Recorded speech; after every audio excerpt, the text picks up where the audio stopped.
Olá pessoal, estamos de volta e nesse vídeo vamos falar sobre a ressurreição de Jesus e os terremotos que ocorreram quando ele morreu.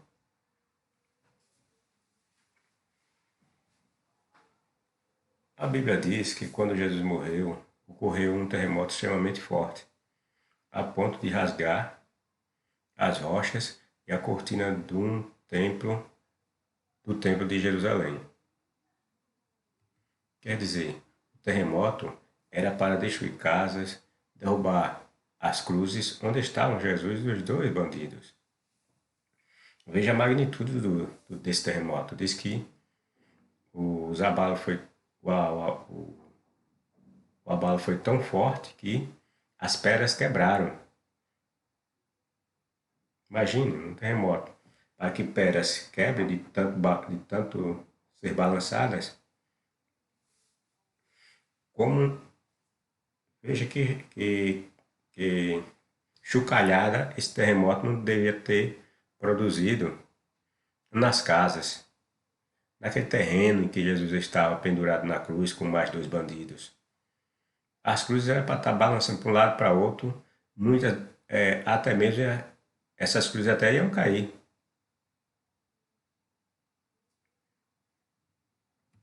Eis que o véu do santuário se rasgou em duas partes, de alto a baixo. Tremeu a terra, fenderam-se as rochas. Ou seja, aconteceu um terremoto. Entenderam?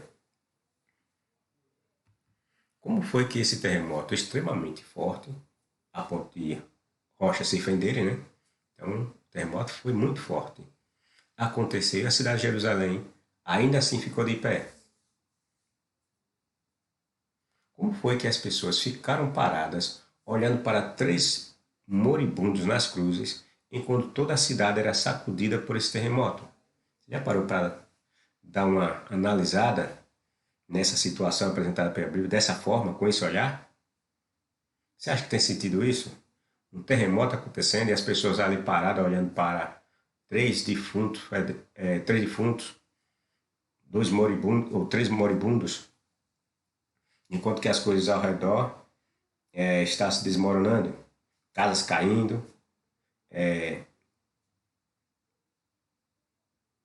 pedras se rompendo, o chão se sacudindo. Você acha que as pessoas iam ficar paradas? Não tem sentido, né? E antes de as mulheres irem no domingo, pela manhã, ao túmulo de Jesus, a Bíblia nos diz que ocorreu um outro terremoto. Veja, dois terremotos, um ocorrido antes da morte, após a morte de Jesus, e um outro ocorrido antes da ressurreição de Jesus.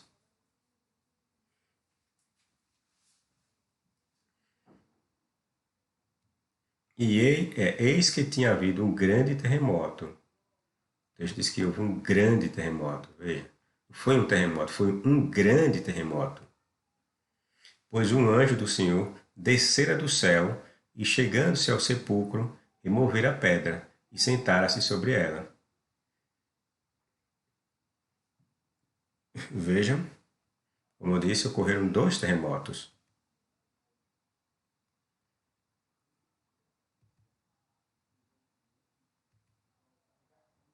O primeiro fez a terra tremer. Terremoto faz terra tremer, né? Lógico. Sua força foi tão grande que rompeu as rochas. E ainda fez com que lá um manto lá no templo lá se rasgasse. Da pressão, né? O agitamento do solo causou aquilo. E no segundo, um grande terremoto que provocou ou fez com que aquela pedra ou rocha que colocaram para fechar o túmulo de Jesus, ela se deslocasse. Veja a força do terremoto. Mas como aconteceu outro terremoto e nada aconteceu, aquela cidade e as pessoas nela, novamente. Como foi possível isso ter acontecido?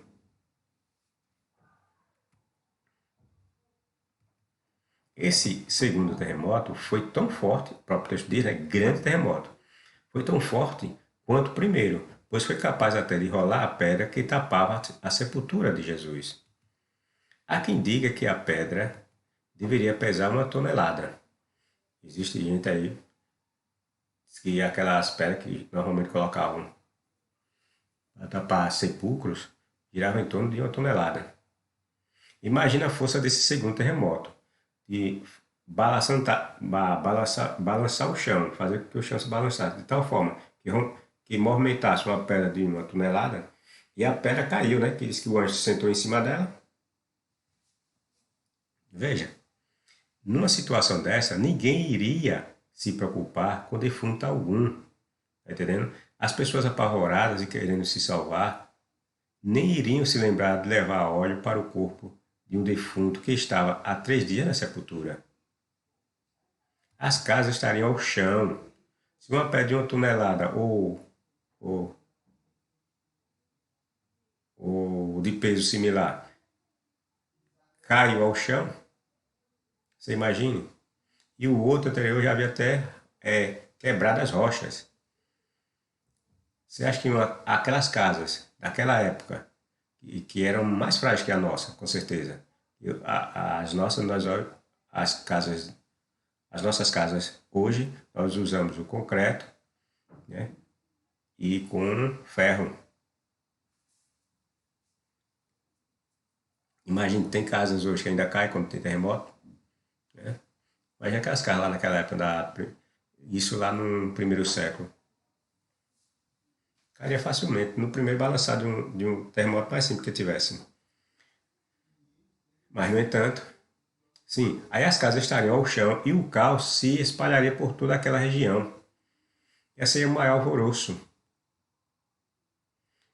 Como as mulheres iriam ao túmulo se naquela época as pessoas temiam terremoto e quando eles aconteciam, elas ficavam aterrorizadas em suas casas ou fugiam para lugares que lhes dessem segurança. Mas na lenda, as pessoas não dão a mínima para os terremotos, que supostamente sacudiram a cidade e nada aconteceu à cidade. Tudo ocorre como se os terremotos não tivessem ocorrido. Se essa história fosse verídica, nem o sepulcro de Jesus no domingo estaria de pé. A gruta em que repousava seu corpo teria desabado. Tá entendendo? Se aquele terremoto, os terremotos essa lenda fala que ocorreu, se de fato tivesse acontecido, nem Jesus ia sair do túmulo. O seu corpo morto estaria esmagado porque a gruta ia se desmoronar. Com 2 terremotos, e todos dois violentos. Vejam agora como a Bíblia descreve um terremoto de verdade e as consequências que ele traz quando realmente acontece. Naquela hora, houve um grande terremoto. Veja que esse terremoto é descrito também como um grande terremoto. Veja, um grande terremoto. Da mesma maneira que é descrito aqui na passagem de Mateus, olha, um grande terremoto.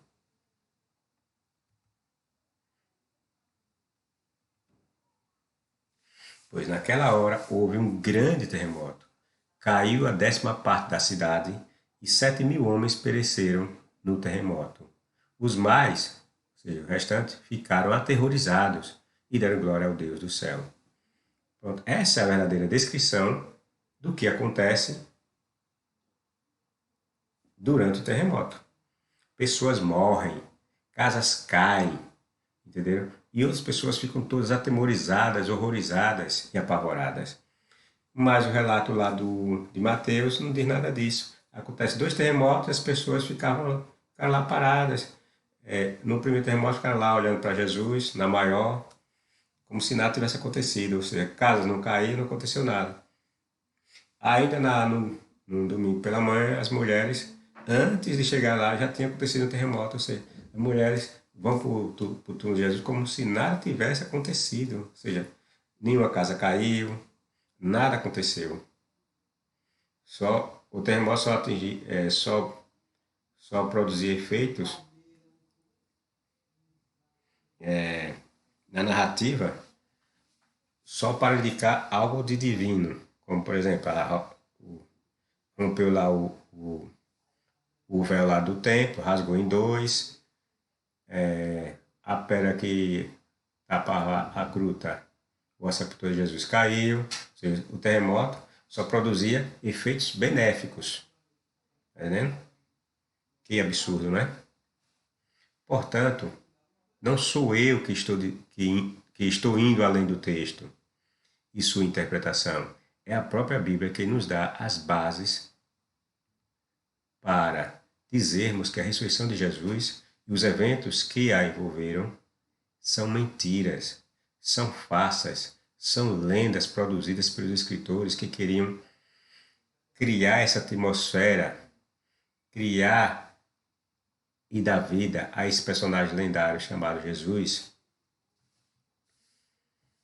Como as pessoas são inocentes e gostam de ser enganadas e feitas de bobas. Não veem que isso é pura lenda, com todos os seus elementos mais característicos? Isso não é fé, isso é cegueira mental. Por favor, abram seus olhos. Não estou inventando nada, basta vocês verem o que a Bíblia nos diz e parem só por um instante. Não estou aqui para desfazer de sua fé e nem de suas crenças, mas para fazer com que vejam que vocês estão sendo feitos de idiotas. Talvez meus textos pareçam ofensivos por aqueles que querem acreditar, que querem acreditar a todo custo, mas não há outro meio de mostrar o que de fato está na Bíblia sem dizer que ela não é nada do que vocês pensam. Acordem, a Bíblia é uma mentira. A Bíblia serve para interesses de alguns. Por isso que muitos querem mantê-la nesse status de palavra de Deus, porque ela serve aos propósitos de um grupo ou de alguns grupos. É isso aí, pessoal. Dê seu like, seu dislike se for o caso. Compartilhe, se inscreva no grupo, se inscreva no canal. Ative o sino para receber novas notificações de novos vídeos que eu vou publicar. E até a próxima.